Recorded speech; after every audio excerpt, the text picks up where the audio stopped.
The ovations were thunder. Backstage, the silence was louder.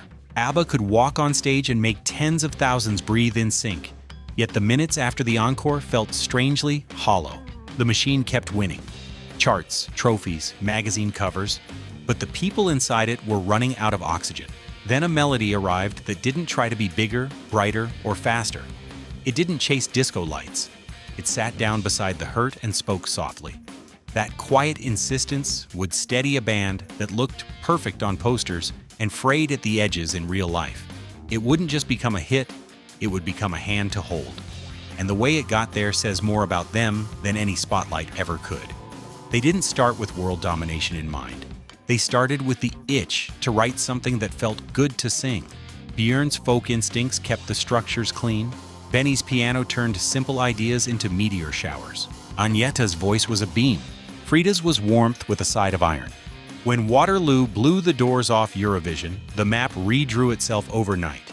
Radios surrendered, airwaves bent. A pop aesthetic that many dismissed as too sweet began to carry a surprising weight because underneath the shimmer, there was craft.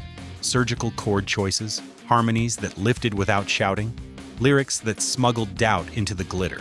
The climb was fast, and gravity doesn't like that. Every new single had to detonate on contact. Every album had to be an event. The public saw flawless execution. The people in the studio felt the price, and the price kept going up. There's a point where success stops being a celebration and becomes an obligation. ABBA hit that point head-on. Deadlines arrived like weather fronts. The press wanted the smile, the label wanted the single, the fans wanted the feeling, and the four of them still had to be people after the microphones went dark. Love and work got braided so tightly that tugging one strand hurt the other. The chemistry that once sparkled began to feel like heavy equipment. Sessions that used to fly now dragged. Ideas came half-formed and left half-loved. The studio's air grew thick with unsaid things. You can only outrun your own life for so long, and theirs kept catching up around the edges of the songs. Still, they kept showing up. Professionals do.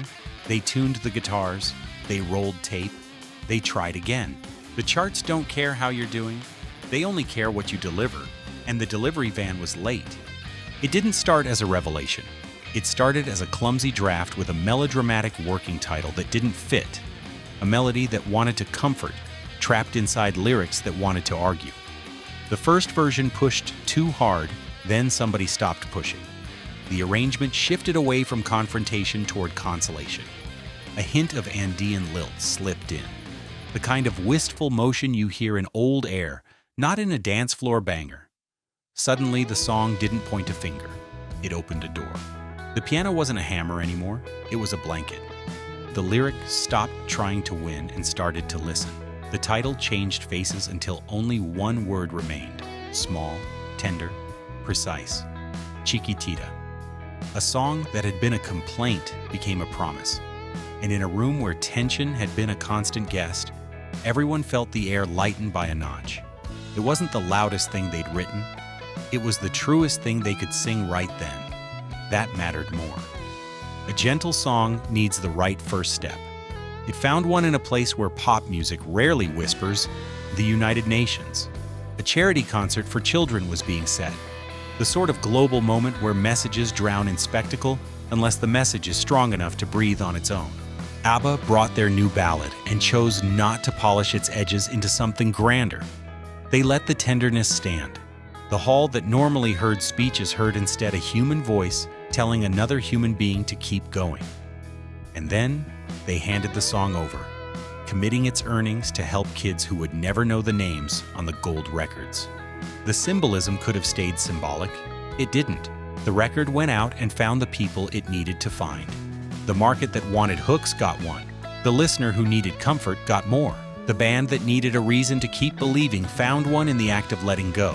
The applause, for once, didn't feel like pressure. It felt like relief. And relief has a way of turning into momentum. There was one audience the group hadn't fully reached, an audience that sings with its chest. The Spanish-speaking world knew about them, but they didn't yet belong to them. That changed when a smart idea landed from the Southern Hemisphere. Don't simply translate the song, rewrite it into Spanish so the words dance with the melody instead of tripping over it. That's what happened. The vowels stretched where the tune needed air. The consonants snapped where the rhythm needed teeth. The record rolled out and something electric happened. It didn't merely chart, it moved in. Suddenly, Chiquitita wasn't a visiting hit. It was family. It played in kitchens while rice simmered and two generations argued kindly over coffee. It turned up at weddings when tears slipped between smiles. It drifted through schoolyards at the end of the day and found the person who didn't want to be seen. It became a bridge that didn't require permission to cross. The impact was so deep the group doubled down, recording more Spanish versions and giving an entire continent proof that their music could speak in the words people reach for when life gets complicated. Hits visit, hymns stay. This one stayed. Here's the odd twist. For such a massive song, there was no over-designed, era-defining promo movie to push it. The picture most people remember isn't a neon-lit concept. It's a simple winter performance, bundled coats, a giant snowman standing guard, voices carrying warm breath into cold air. Somehow that modest clip felt exactly right. The melody didn't need choreography to prove its point. It just needed a room, any room, and one person willing to let their shoulders drop. Years passed. Styles spun out and boomeranged back. The song refused to age the way trends do.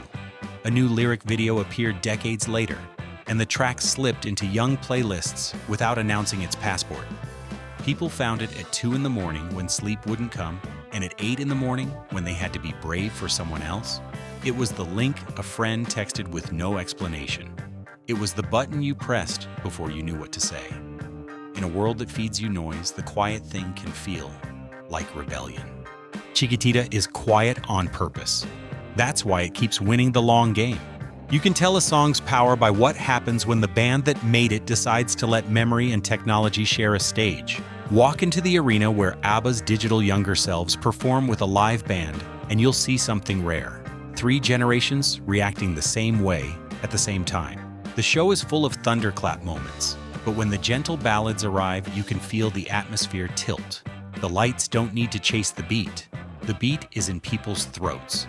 Present-day rumors always swirl. New cities, longer runs, maybe a fresh destination. But the truth is simpler and more interesting. The work still connects. The anniversaries of old triumphs come and go, and the real people often choose privacy over parades. The songs do the waving. And somewhere, far from any arena, the promise made years ago at a charity stage keeps paying forward, because a pretty melody, when it's honest, earns more than applause. It earns trust. The most revealing thing about Chiquitita is where it speaks from. It isn't a victory lap. It's not denial dressed up as glitter. It's tenderness under pressure. It grants permission to feel terrible and a nudge not to set up camp there. It says, go ahead, cry. Then, let me help you stand. That tone is hard to fake, and listeners can smell fakes a mile away. ABBA caught it because they were living through the kind of weather you can't brand. They didn't wait for clarity to write about comfort. They made comfort while fog still covered the road. That's why the lyric lands. It doesn't promise the storm will stop. It promises you won't face it alone.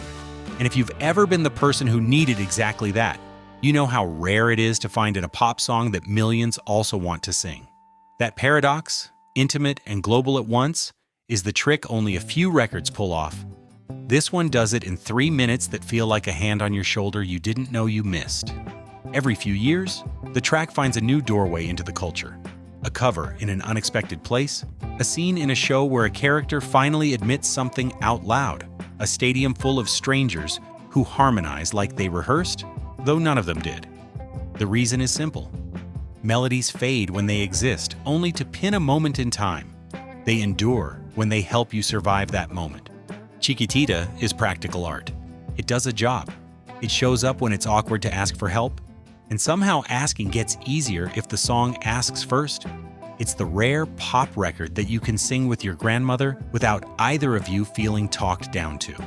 It's also the rare one that your younger cousin will put on a playlist without any sense of irony. A bridge that wide doesn't get built by accident. It's built from parts made to last. A piano figure that never nags, harmonies that lift without strain, a lyric that trusts the listener's intelligence, and a tempo that refuses to rush your healing. Long after the microphones were unplugged, the commitment tied to the song kept moving. Money followed the music into places where the needs are not theory.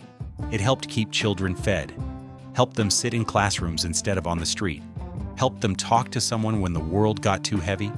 You don't need to know lines on a spreadsheet to feel the difference, but knowing there is a difference matters. A pop group gave away the fruits of one of its most beloved tracks and never clawed them back. In an industry that often talks about legacy and units sold, this is a different metric. If legacy is what remains when the applause ends, then this one is easy to measure.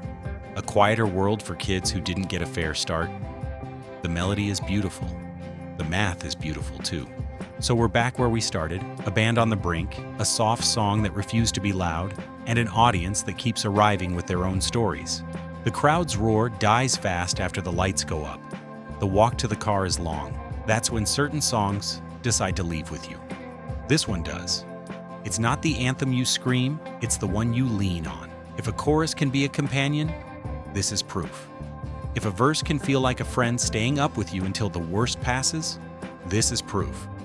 And if a record can stretch across languages, decades, and different versions of you, the teenager, the parent, the person who pretends they don't cry, this is proof. You don't have to be an ABBA superfan to understand why Chiquitita endures.